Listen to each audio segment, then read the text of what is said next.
الحمد لله نحمده ونستعينه ونستغفره ونؤمن به ونتوكل عليه وأشهد أن لا إله إلا الله وأشهد أن محمدا عبده ورسوله الذي أرسله بالحق باشرا ونذيرا بإذنه وسراجا منيرا أعوذ بالله من الشيطان الرجيم بسم الله الرحمن الرحيم والعصر إن الإنسان لفي خسر إلا الذين آمنوا وعملوا الصالحات وتواصوا بالحق وتواصوا بالصبر. والآخر آية. وعن عائشة رضي الله عنها قال قال رسول الله صلى الله عليه وسلم من سد فرجة في صفا رفع الله بها فرجه. আলহামদুলিল্লাহ। মেহেরপুর জেলার গাংনী থানার অন্তর্ভুক্ত হারাভাঙ্গা হাজিপাড়া আউলে হাদিস জামি মসজিদের উদ্যোগে বার্ষিক তাফসীরুল কোরআন মাহফিল, উক্ত তাফসীরুল কোরআন মাহফিলের আজকের সম্মানিত সভাপতি, সম্মানিত পরিচালক, দ্বিতীয় বক্তা, সামনে বসা ইসলাম প্রিয় ভাই ও মা বোনেরা, সকলকে আমার তরফ থেকে সালাম, আসসালামু আলাইকুম ওয়া রাহমাতুল্লাহি ওয়া বারাকাতুহু। ওয়া আলাইকুম আসসালাম। গলায় কি জোর কমে গেছে না সবাই ঘুমাইছেন? আসসালামু আলাইকুম ওয়া রাহমাতুল্লাহি ওয়া বারাকাতুহু। ওয়া আলাইকুম আসসালাম। আজকের সংক্ষিপ্ত আলোচনার বিষয় জান্নাতের পোশাক নির্মাণ কিভাবে করব। আমরা কি জান্নাতে একটা ঘর বানাতে চাইলে আল্লাহ কিভাবে আমাদের জন্য জান্নাতে ঘর বানাবে সেটাকে আমরা চাইনি? অবশ্যই চাই। যদি চাই তাহলে যে গুরুত্বপূর্ণ আজকে আলোচনা হবে সেই অনুযায়ী যদি আমরা আমল করি অবশ্যই অবশ্যই আল্লাহ রাব্বুল আলামিন আমাদের জন্য জান্নাতে ঘর নির্মাণ করবে। সকলে কয় সুবহানাল্লাহ। আজকে বৃহস্পতিবার রাত অর্থাৎ শুক্রবারের রাত, ইয়াউমুল জুমআর রাত। কি রাত? ইয়াউমুল জুমআর রাত, যেদিন সপ্তাহের ঈদ। আল্লাহ রাব্বুল আলামিন এই জুমার দিনকে ঈদের দিন হিসেবে ঘোষণা করেছেন। সাপ্তাহিক ঈদ, এই জুমার দিন কি বলেন? সাপ্তাহিক ঈদ। আল্লাহ রাব্বুল আলামিন এই জুমাকে অনেক ফজিলতপূর্ণ দিন হিসেবে দিয়েছে। যে জুমার দিন অন্য দিন জোহরের সময় 4 রাকাত ফরজ সালাত আদায় করতে হয়, এই দিন 2 রাকাত ফরজ সালাত। তাহলে আল্লাহ তাআলা কি ফজিলতপূর্ণ দিন করেছে যে দিনে 2 রাকাত সালাত উঠে গেল। সুবহানাল্লাহ বলবেন না? সুবহানাল্লাহ। অনেক গুরুত্বপূর্ণ দিন এই জুমার দিন। এই দিনে যদি বেশি বেশি দরুদ পাঠ করি অবশ্যই অবশ্যই আমরা জান্নাত লাভ করতে পারবো। সুবহানাল্লাহ। এই বৃহস্পতিবার সন্ধ্যা থেকে নিয়ে মাগরিব পর থেকে নিয়ে শুক্রবার অর্থাৎ ইয়াউমুল জুমআর দিন মাগরিব পর্যন্ত আপনি যত দরুদ পাঠ করবেন প্রত্যেকটা দরুদ আপনার জন্য জান্নাতের সাক্ষী দেবেন কাল কিয়ামতের ময়দানে। সুবহানাল্লাহ। তার ভিতরে 1 নম্বর আল্লাহ তাআলা বলেন কাতারের ফাঁকা বন্ধ করা। কাতার সালাত যখন আপনি আদায় করবেন ওই সময় হানাফি মাযহাবের ভাইরা কি করে 4 আঙ্গুল পরিমাণ ফাঁক রেখে দাঁড়ায়, ওই সালাত হবে না। এ কথা আল্লাহ রাসূল সাল্লাল্লাহু আলাইহি সাল্লাম বলেছেন। রাসূল সাল্লাল্লাহু আলাইহি সাল্লাম শিক্ষা দিয়েছেন কাতার বন্ধ করে দাঁড়াও।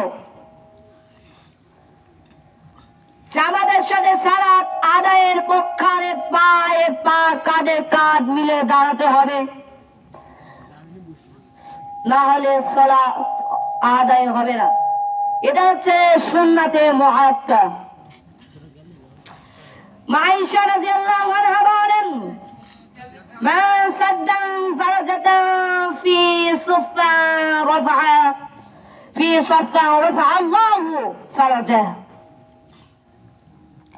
যে ব্যক্তি কাতারের মাঝে ফাঁকা বন্ধ করে এর বিনিময়ে আল্লাহ তার মর্যাদা বাড়িয়ে দেন। সুবহানাল্লাহ বলবেন না?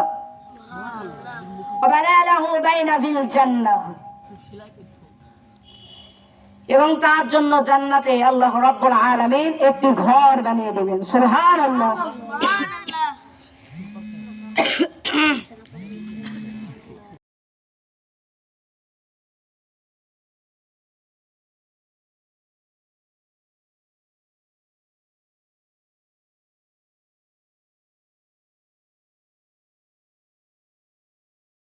সুবহানাল্লাহ। তাহলে আল্লাহ রাব্বুল আলামিন জান্নাতে আমাদের জন্য একটি ঘর বানিয়ে দেবেন।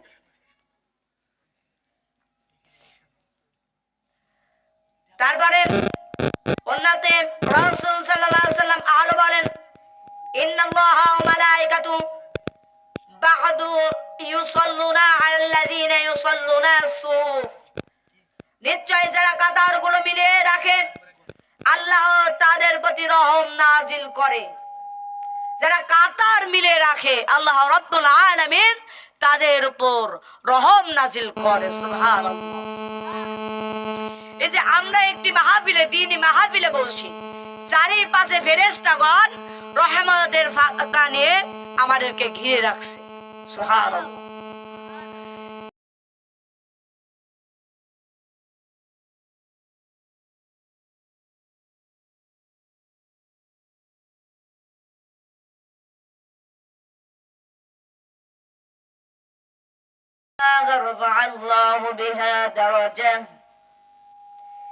এবং ফেরেশতারা তাদের জন্য রহম প্রার্থনা করেন। আজ যে ব্যক্তি কাতারের ফাঁকা বন্ধ করে দেয় আল্লাহ এর বিনিময়ে তার মর্যাদা বাড়িয়ে দেয়। সুবহানাল্লাহ।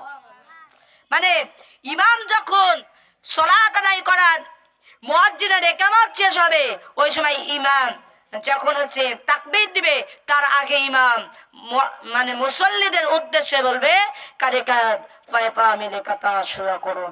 এই কথাটা যদি ইমাম বলে তাহলে ইমামের মর্যাদা আল্লাহ রাব্বুল আলামিন বাড়িয়ে দেবেন। সুবহানাল্লাহ।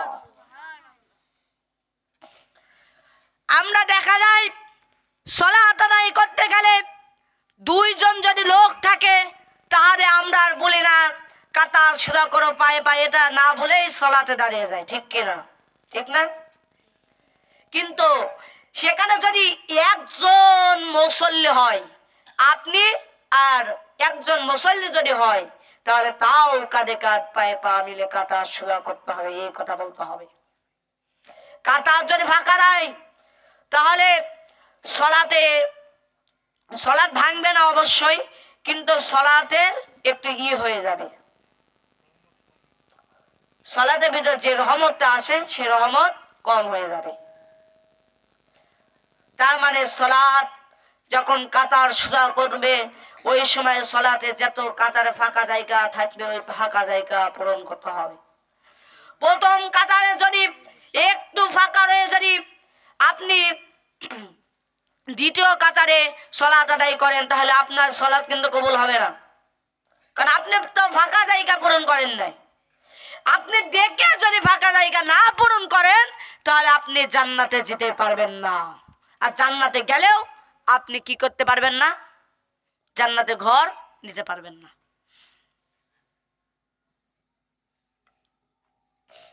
একটি গেল।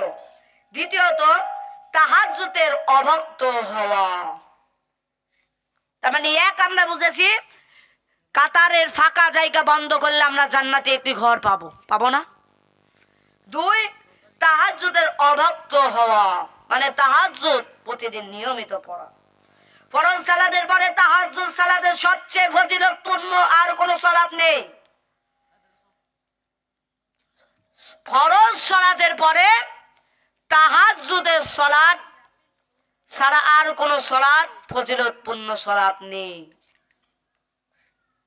তার মানে বোঝা যাচ্ছে যে তাহাজ্জুদ সালাতের পরে ফরজ সালাত, মানে ফরজ সালাতের পরে তাহাজ্জুদ সালাত পড়তেই হবে।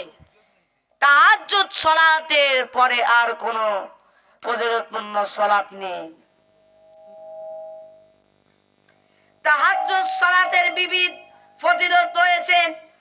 অন্যতম হলো এই সালাতের বিনিময়ে আল্লাহ বান্দাকে জান্নাতে বিশেষ প্রসাদের মালিক বানিয়ে দেয়। সুবহানাল্লাহ। আমরা কি সেই প্রসাদের মালিক হতে চাই না? যদি চাই তাহলে নিয়মিত তাহাজ্জুদ সালাত আমাদেরকে আদায় করতে হবে। আপনি কি ভাবছেন তাহাজ্জুদ সালাত আদায় করবেন না? তাহাজ্জুদ সালাত যদি আপনি না আদায় করেন তাহলে ওই প্রসাদটি আপনি নিতে পারবেন না। কষ্ট করে আপনি যখন শীতের রাত্রিতে, রাতের রজনীতে আপনি যখন ঠান্ডা পানি দিয়ে ওযু করবেন, যখন তাহাজ্জুদের সালাত আদায় করবেন, যখন তাহাজ্জুদ সালাত শেষে আল্লাহর কাছে দুহাত তুলে যে আশা চাইবেন, সেটা ইনশাআল্লাহ সেই মহান রব্বুল আলামিন আপনার আশা পূরণ করবেন। সুবহানাল্লাহ। মহান রব্বুল আলামিন আপনি যে দোয়া করবেন সেই দোয়া কবুল করবেন। আপনার মা বাবা মারা গেছে, রজনীতে, রাত্রি রজনীতে আপনি উঠে তাহাজ্জুদ সালাত আদায় করে আপনার মা বাবার জন্য দোয়া করেন। আপনার মা কবরে কি করছে, আপনার বাবা কবরে কি করছে আপনার না জানা, আপনি তো জানেন না।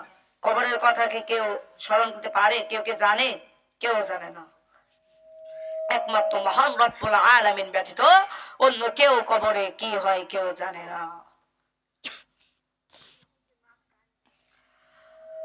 হযরত আলী রাদিয়াল্লাহু আনহু বলেন, রাসূল সাল্লাল্লাহু আলাইহি ওয়াসাল্লাম বলেছেন, ইন্না ফিল জান্নাতা দুনিয়া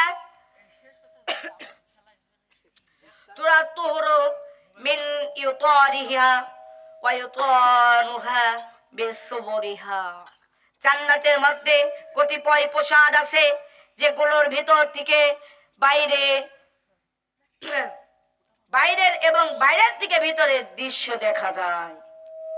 জান্নাতে এমন এমন প্রাসাদ আছে তার ভিতরের দৃশ্য দেখা যায়, বাইরে থেকে বাইরের দৃশ্য ভিতর থেকে দেখা যায়। সেই প্রাসাদে কি আমরা যেতে চাই না? যদি চাই তাহলে সালাত আদায় করতে হবে তাহাজ্জুদের। এখান থেকে কিন্তু বোঝা যায় তাহাজ্জুদের সালাত আদায় করলে আমরা জান্নাতে প্রাসাদ নিতে পারবো।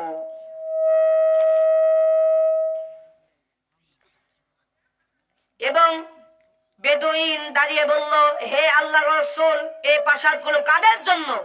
তিনি বললেন, লিমা আতামাল আকলাম, সে ব্যক্তি মানুষের সাথে উত্তম ভাবে কথা বলে, সে ব্যক্তি মানুষের সাথে উত্তম ভাবে কথা বলে, ওয়া তাআমাত তাআম, ক্ষুধার্তকে খাদ্য দান করে, ওয়া আদামা সাবাম, নিয়মিত নবল সিয়াম পালন করে,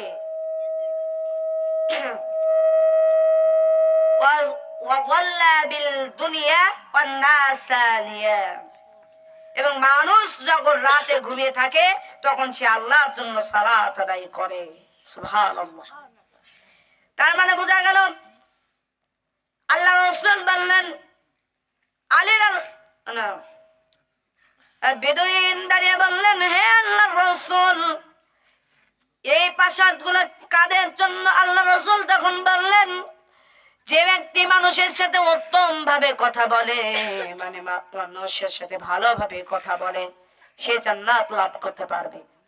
মানুষের সাথে ভালোভাবে সুন্দর আচরণ করে মানুষের সাথে কথা বলতে হবে। যে কথা বললে মানুষ কষ্ট পাবে সেই কথা কখনো বলা যাবে না। আল্লাহ রাব্বুল আলামিন রাসূল সাল্লাল্লাহু আলাইহি সাল্লামকে বলছে, হে আল্লাহ রাসূল, হে আমার রাসূল, হে আমার বন্ধু, তুমি তোমার উম্মতদেরকে বলে দাও। আল্লাহ রাসূলকে আল্লাহ রাব্বুল আলামিন বলছে, হে আমার বন্ধু, তুমি তোমার উম্মতদেরকে বলে দাও, তারা মুসলমান ভাই, এক ভাই যেন আরেক ভাইকে কষ্ট না দেয়। আল্লাহ তাআলা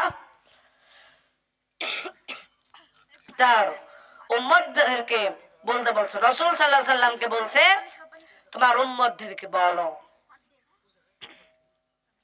তার মানে আমাদেরকে এমন ভাবে কথা বলতে হবে, আমাদের কথাতে যেন কোনো মুসলিম ভাই কষ্ট না পায়।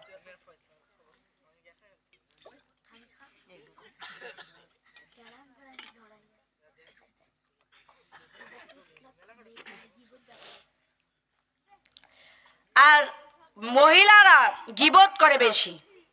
গীবত করা ভয়াবহ পাপ। কবিরা গুনাহ চাইতেও নিক্ষিপ্ত পাপ হচ্ছে গীবত করা। নাউজুবিল্লাহ। আমি কোন ভাষায় বলবো যে গীবত করার পাপ এমন পাপ? কবিরা গুনার সর্বনিম্ন পাপ হচ্ছে মায়ের সাথে জিনা করা, আর সর্বোচ্চ পাপ হচ্ছে গীবতের পাপ। নাউজুবিল্লাহ মিন যালিক। গীবতের পাপ এমন ভয়াবহ পাপ, তাও আমরা গীবত করি। নিজের মায়ের সাথে জিনা করার চাইতেও নিক্ষিপ্ত পাপ কি আর পৃথিবীতে কোনো পাপ আছে? তার চাইতেও ভয়াবহ পাপ হচ্ছে এই গীবতের পাপ। তা আমরা গীবত করি, কাজী করি, মারামারি করি, এটা করা যাবে না। রাসূল সাল্লাল্লাহু আলাইহি সাল্লাম না ফেরেশতাগণ আল্লাহ তাআলাকে একদিন জিজ্ঞাসা করছেন, হে আল্লাহ তাআলা, হে আমার প্রতিপালক। ফেরেশতা বলছে, হে আমার প্রতিপালক, তুমি যে মানুষ জাতিকে বানাচ্ছ, ইনসান জাতিকে বানাচ্ছ, এরা তো দুনিয়াতে যে মারামারি করবে, খুনাখুনি করবে, হত্যা করবে, কেন তুমি বানাচ্ছ? তারা কি তোমার ইবাদত করবে? এই যে আমরা এখন একটি মহৎ জলসায় আছি, ধর্মীয় সবাই আছি, এই মাহফিলে ফেরেশতাগণ যখন হচ্ছে পাহারা দেশে, ওই সময় আল্লাহ রাব্বুল আলামিন সেই ফেরেশতাদেরকে দেখে বলবে, হে ফেরেশতা, তোমরা বলেছিলে আমার বান্দারা কি খুনাখুনি করবে, হত্যা করবে, মারামারি করবে, দেখো আমার বান্দা আমার কাছে কাঁদছে আর দোয়া করছে। সেই দিন ফেরেশতাদেরকে বলবে, এই যে আমরা মাহফিল আছে, এখন কিন্তু আল্লাহ রাব্বুল আলামিন দেখছে না? অবশ্যই দেখছে। ফেরেশতাদেরকে বলছে, হে ফেরেশতা, তোমরা দেখো, তোমরা যে বলেছিলে আমার বান্দা নাকি আমার ইবাদত করবে না, আমার বান্দা নাকি আমার জান্নাতের আশা করবে না, জান্নাত নেওয়ার আশা করবে না, আমার বান্দা নাকি হত্যা করবে, মারামারি করবে, কই আজকে তারা এখানে বসে আমার আলোচনা করছে। এখান থেকে কিন্তু প্রমাণ হয়, সেদিন আল্লাহ তাআলা ফেরেশতাদেরকে বলবে, আমরা কি সেই বান্দা হতে চাই না? আমরা কি জান্নাত লাভ করতে চাই না? যদি চাই, একজন যদি আপনাকে কিছু বলে, আপনি তার প্রতিবাদ করবেন না, আপনি মহান রব্বুল আলামিনের উপর ছেড়ে দিবেন, কিন্তু প্রতিবাদ করবেন না। কেউ যদি আপনাকে আচমকা মারে, তখন আপনি তার প্রতিবাদ করবেন না। একটুর জন্য যদি ঝামেলা হয়, সেই ঝামেলায় আপনি যাবেন না, গেলেই কিন্তু আপনার বিপদ, আপনি জাহান্নামে চলে যাবেন। বেশিরভাগ মহিলাদেরকে দেখা যায়, বেশিরভাগ মহিলাদেরকে দেখা যায় হত্যা করা, মারামারি করা, কাজী করা। এটা কেন করে? ধৈর্যকে রাখা যায় না। আল্লাহ তাআলা বলেন, হে বান্দা, তোমরা ধৈর্যশীলদের অন্তর্ভুক্ত হও। কারণ যারা ধৈর্য ধারণ করে তারা জান্নাতের অন্তিম একটি বান্দা। জান্নাত তো তারা পাবে। জান্নাতে যে এমন মর্যাদাবান হবে, এই পৃথিবীতে সেরকম মর্যাদাবান কোনো লোক নেই। সুবহানাল্লাহ। আয়েশা সিদ্দিকা রাদিয়াল্লাহু আনহা বলেন, রাসূল সাল্লাল্লাহু আলাইহি ওয়াসাল্লাম বলেছেন, তুমি কিয়ামুল লাইল ছেড়ে দাও না। কারণ রাসূল সাল্লাল্লাহু আলাইহি ওয়াসাল্লাম কখনো এটা ছাড়তেন না। কিয়ামুল লাইল মানে রাতের ইবাদত। রাতের ইবাদত রাসূল সাল্লাল্লাহু আলাইহি ওয়াসাল্লাম কখনো ছাড়তেন না।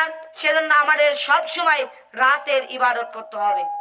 তিনি অসুস্থ হলে কিংবা অলসতা বোধ করলে বসে সালাত আদায় করতেন। আপনি যদি অসুস্থ হন বা যদি অলসতা বোধ করেন, তখন আপনি বসে সালাত আদায় করবেন। তাও কিয়ামুল লাইল, রাতের ইবাদত বাদ দেন না। এটা হচ্ছে জান্নাতের অন্যতম একটি ইবাদত। আল্লাহ রাব্বুল আলামিন আমাদের সেই ইবাদত গুলো করার তৌফিক দান করুন, আল্লাহুম্মা আমিন। একটি ঘোষণা, আগামী 2 জানুয়ারি রোজ বৃহস্পতিবার, মানে নতুন বছরের শুরুর দিকে আমাদের হারাভাঙ্গা হালসারাপাড়া শিশু যুব সমাজদের উদ্যোগে 16তম বার্ষিক ইসলামী জলসা অনুষ্ঠিত হইবে। সেখানে প্রধান বক্তা হিসেবে উপস্থিত থাকবো আমি। তারপর আমাদের বক্তা বাইরে থেকে আরো বক্তা আছেন, মোহাম্মদ আব্দুল্লাহ ফাহিম ভাই, তিনি খুব সুন্দরভাবে বক্তব্য রাখবেন।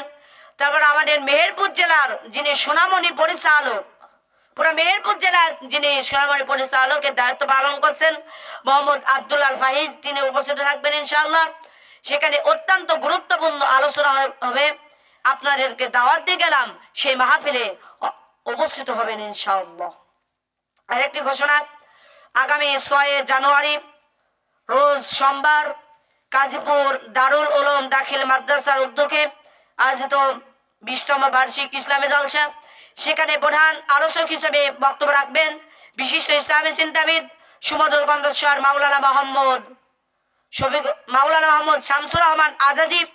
দ্বিতীয় বক্তা হিসেবে বক্তব্য রাখবেন শায়খ ইয়াকুব আলী ও আরো অন্যান্য বক্তব্য রাখবেন।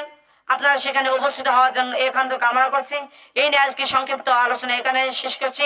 সকলে সেই বৈঠকে দোয়া পড়ে উঠবেন ইনশাআল্লাহ। সকলে বলি সুবহানাকা আল্লাহুম্মা ওয়া বিহামদিকা আশহাদু আল্লা ইলাহা ইল্লা আনতা আস্তাগফিরুকা ওয়া আতুবু ইলাইক। আসসালামু আলাইকুম ওয়া রাহমাতুল্লাহি ওয়া বারাকাতুহু।